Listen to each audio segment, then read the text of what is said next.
So hi friends, இப்போ நான் ரீசெண்டாக ஒரு இஷ்யூ நான் ஃபேஸ் பண்ணிகிட்ருக்கேன்.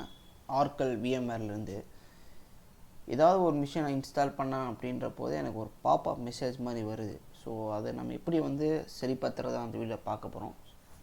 ஃபார் எக்ஸாம்பிள் பார்த்தீங்கன்னா அந்த மெட்டாஸ்பாய்ட் மிஷினை இன்ஸ்டால் பண்ணணும்னு நினைக்கிறேன். ஸோ அதை நான் கிளிக் பண்ணேன்னு பார்த்தீங்கன்னா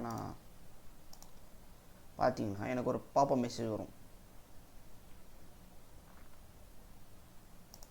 இப்போ பார்த்தீங்கன்னா இது மாதிரி என்ன ஏதோ ஒரு டெர்மினலில் என்ன அந்த சிஎம்டியில் போய் இந்தமாதிரி கமாண்டு ட்ரை பண்ணி நான் இதை ட்ரை பண்ணி பார்த்துட்டேன். ஸோ என் சைடுலேருந்து நான் கூகுள் சர்ச் பண்ணி பார்த்துட்டேன், ரெடிட்டில் பார்த்துட்டேன், VirtualBoxோட ஃபோரம்ஸில் போய் பார்த்துட்டேன், ChatGPTன்னு யூஸ் பண்ணிட்டேன். பட் எனக்கு எதுலையுமே சால்வே ஆகலை. ஸோ ஃபைனலாக நான் ஒரு ஸ்டெப் கண்டுபிடிச்சேன். சொல்லப்போனால் ஒரு சொல்யூஷன் கண்டுபிடிச்சிருக்கேன். ஸோ அதுதான் நம்ம இந்த வீடியோவில் பார்க்க. ஸோ உங்களுக்கு இதுமாதிரி ஒரு மெசேஜ் வருது அப்படின்னு போய் இதை எப்படி சால்வ் பண்ணுறது அப்படின்னு பார்க்க போகிறோம். ஸோ இது ரொம்ப ஈஸி தான். ஸோ கொடுத்துக்கோங்க. ஜஸ்ட்டு உங்களோட ஆர்க்கல் பாக்ஸ் ஓப்பன் பண்ணிக்கோங்க. ஸோ ஓப்பன் பண்ணிட்டு இது வரல ரிமூவ் பண்ணிடுறேன். ஸோ இப்போ என்ன பண்ணுங்கன்னா ஜஸ்ட்டு நீங்கள் நியூ கொடுத்துட்டு மிஷினோட நேம் கொடுத்துருங்க. மெட்டாஸ்ப்ளாய்ட்னு எக்ஸ்ப்ளாய்டபிள் மெட்டாஸ்ப்ளாய்ட் கொடுத்துக்கிறேன். ஸோ நீங்கள் எந்த ஃபோல்டரில் இன்ஸ்டால் பண்ணுமோ அந்த ஃபோல்டரை நீங்கள் செலக்ட் பண்ணிக்கோங்க. நான் சி ட்ரைவில் இங்கே ஒரு மெட்டாஸ்பாய்ட்னு ஒரு பேஜ் சேவ் பண்ணிக்கிறேன்.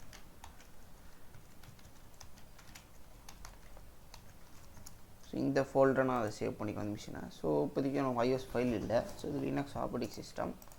ஸோ இது டிபிஎனில் வெர்ஷன் 12 நம்ம வச்சுக்கலாம், லேட்டஸ்ட் வெர்ஷன். டிபிஎன் 64-bit வச்சுக்கலாம். நெக்ஸ்ட் நான் கொடுத்துட்றேன். ஸோ ரேம் நமக்கு ஒரு கமன் இன்டர்ஃபேஸ்னால நம்மளுக்கு கொஞ்சம் ரேமே போதும். ஸோ ஸ்டோரேஜ் நம்மளுக்கு அவ்வளோ பெருசு தேவையில்லை, ஒரு 5 நான் வச்சுக்கிறேன். நெக்ஸ்ட் கொடுத்துட்றேன். ஃபினிஷ். ஸோ இப்போ நான் இதை ரைட் கிளிக் பண்ணிக்கோங்க. ஸோ செட்டிங்ஸில் போயிட்டு ஜஸ்ட் அதோட இமேஜ் ஃபைலாக பார்த்து நம்ம கொடுத்தா மட்டும் போதும். ஸ்டோரேஜ் போயிட்டு இது ஷார்ட்டாக அதில் போயிட்டு நம்ம இது டிஸ்கில் சூஸ் பண்ணிக்கலாம். இப்போ பார்த்தீங்கன்னா நம்மளுக்கு எதுவுமே இருக்கும். ஸோ நம்மளோட ஃபைலை அதை கிளிக் பண்ணிக்கோங்க. ஸோ ஒன்ஸ் கிளிக் பண்ணதுக்கப்புறம் நீங்கள் நெக்ஸ்ட் ஓகே கொடுத்துட்டு ஜஸ்ட் இப்போ ரன் பண்ணி பாருங்கள். உங்களுக்கு கண்டிப்பாக உங்களுக்கு அந்த ப்ராப்ளம் சால்வ் ஆயிரும். ஸோ உங்களுக்கு இன்ஸ்டால் பண்ணிடலாம். ஸோ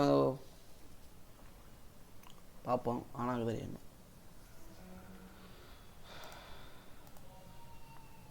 ஸோ ஆன் ஆகிடுச்சு. ஸோ இந்த ப்ராப்ளம் உங்களுக்கு சால்வ் ஆகிடுச்சு அப்படின்ற போதே நீங்கள் எனக்கு லைக் பண்ணுங்கள், ஷேர் பண்ணுங்கள், சப்ஸ்கிரைப் பண்ணுங்கள். ஸோ கண்டிப்பாக இந்த வீடியோ உங்களுக்கு யூஸ்ஃபுல்லாக இருந்திருக்கும்னு நினைக்கிறேன். ஸோ உங்களுக்கு அடுத்த வீடியோவில் பார்க்குறேன். டாட்டா, பாய்.